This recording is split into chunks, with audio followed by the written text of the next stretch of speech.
Assalamualaikum warahmatullahi wabarakatuh. Kami dari kelompok B yang beranggotakan saya sendiri, Selvia Resmi Agustini, Santika Dewi Prasasti, dan Fernanden Dharma Cemara. Nah, pada kesempatan kali ini kami mengangkat tentang pro dan kontra sekolah-sekolah di zona kuning dibuka kembali. Nah, dengan situasi kita di masa pandemi seperti sekarang ini, tentunya sekolah-sekolah dibuka kembali itu sangat menimbulkan pro dan kontra dalam masyarakat.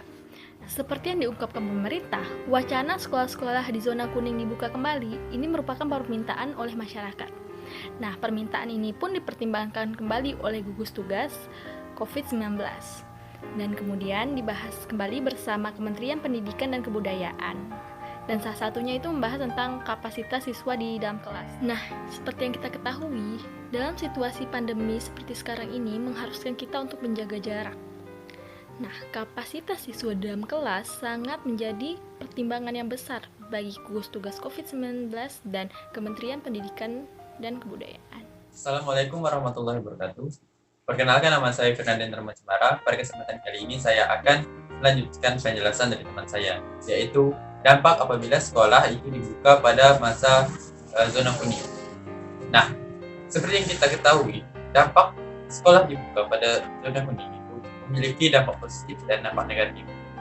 Nah, dampak positifnya itu adalah apabila sekolah dibuka, kebiasaan-kebiasaan seperti mencuci tangan, menggunakan masker, menjaga jarak itu bisa diterapkan dan bisa dilakukan oleh peserta didik maupun para pendidiknya.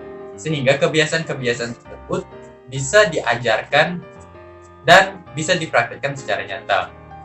Nah, untuk dampak negatifnya, seperti yang kita ketahui, apabila sekolah itu dibuka, maka akan menimbulkan tingkat penyebaran yang lebih besar, sehingga virus-virus tersebut akan bisa menyerang peserta didik dan akhirnya menimbulkan penyakit dan bisa menular ke orang tua peserta didik atau di lingkungannya.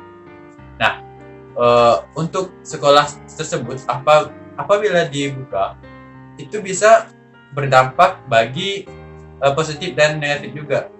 Untuk dampak positif bagi sekolahnya atau bagi pendidikan itu sendiri, bahwa pendidikan tersebut bisa menerapkan teknologi seperti yang biasanya kita lakukan, yaitu melaksanakan pembelajaran secara daring atau melakukan pembelajaran secara online.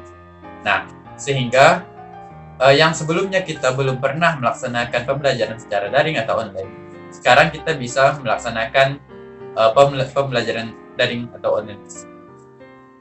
Alhasil, kita jadi tidak ketinggalan pendidikan. Jadi kita bisa melakukan apa yang kita bisa dengan teknologi sehingga mempermudah kita dalam proses belajar mengajar. Untuk dampak negatifnya bagi sekolah itu sendiri atau pembelajaran daring itu sendiri, bahwa pembelajaran daring kurang efektif untuk dilakukan kepada para murid, khususnya untuk anak SD, sehingga anak-anak tersebut susah untuk memahami dan mengerti apa penjelasan dari guru.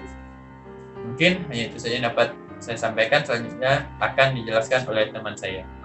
Jadi solusi yang telah kelompok kami diskusikan adalah yang pertama, yaitu mengikuti dan melaksanakan protokol kesehatan. Nah, di sini peran orang tua juga ikut serta dan sangat penting, karena peran orang tua di sini adalah membiasakan anaknya sedari rumah untuk melakukan protokol kesehatan, misalnya sering mencuci tangan, lalu membawa alat makan sendiri dan tidak sembarangan menyentuh sesuatu benda-benda umum. Lalu yang kedua adalah mengurangi dan menghindari kerja kelompok secara tatap muka. Nah, di sini peran guru itu sangat penting dalam memberikan tugas kepada anak muridnya, karena ketika anak muridnya itu diberikan tugas kelompok yang kondisinya tidak bisa dikerjakan secara daring, maka anak didik tersebut akan bertemu langsung dengan teman-temannya.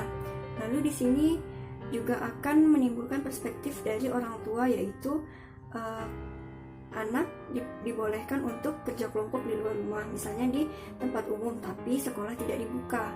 Jadi menurut orang tua lebih baik bersekolah secara langsung saja. Lalu yang ketiga adalah perbaikan pada pembelajaran daring yang lebih efektif. Nah, di sini pembelajaran daring adalah cara yang paling aman dan dapat dilakukan dan divariasikan oleh orang-orang terlibat, misalnya oleh guru dan oleh para muridnya sendiri.